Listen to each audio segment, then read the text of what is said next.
Hello, I'm Erica from Ever Educating, and this video is part of my Successful Start series. For 5 consecutive weeks, I'm talking all about designing your first week of a college course. The first link below leads you straight to the free workbook I've created for this series.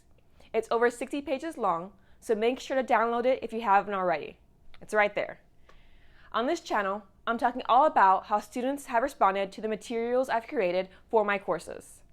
In my related blog post, I provided examples of those materials, and in the workbook, I lead you step by step through the materials and creating them for your own classes. Even if you're not watching this video during the 5 weeks it's live, you can still download the workbook by clicking the link below. All the links to the materials related to the series can be found inside of the notebook. With all that said, let's get started.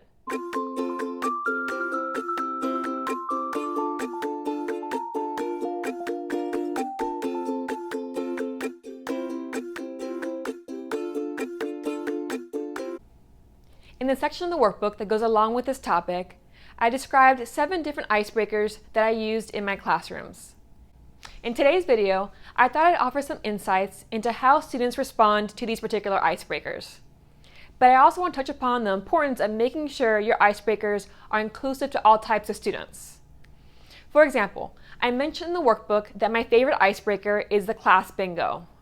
I can't always do it since I don't have enough time, but I also don't do it when I know my classroom is too small for moving around, or if I have a student or more with a physical disability that requires them to need more space to maneuver, or just makes movement either exhausting or painful.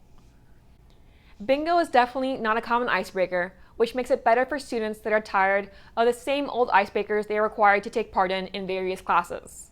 And click the like button below if you're one of those students who have always hated icebreakers in your classrooms. But no matter how many icebreakers you do and which ones you use, it's important to consider the students when deciding whether or not the icebreaker is really doable, depending on any limitations. Having backup icebreakers then, just in case you need them, is a great idea. A few good options are icebreakers that don't require every student verbally or physically participate in the whole icebreaker. So the 2 truths and a lie and the so do I icebreakers are good examples of this activity.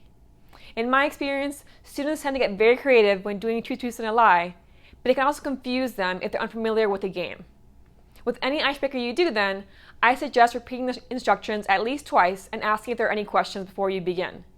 You maybe even want to do a practice round if that will be beneficial. If you have students who have difficulty speaking, whether due to a physical or mental health issue, or just due to the feelings of overwhelm on the first week of class, you can also consider icebreakers that involve written tasks only. So for example, creating a class story by having one student write down 1 sentence of a story and then passing the paper on to the next student. Each consecutive student then adds 1 sentence to the story, and at the end, you read the whole story aloud to the class. You just want to make sure to warn your students that you will be reading aloud so they stay clear of any topics that you wouldn't want them to cover in your classroom. A lot of students don't like icebreakers. They'd rather be let out early or rather just be able to sit back and listen to a lecture rather than try a fun icebreaker created by the instructor. So I really recommend considering how you can make your icebreakers either actually fun or relevant to the class topic at hand so they feel that there's a reason behind them. If you have any icebreaker ideas or any questions about the ones that I include in the workbook, make sure to comment below and let me know. I'd be really happy to find new ideas for icebreakers to use in my classrooms.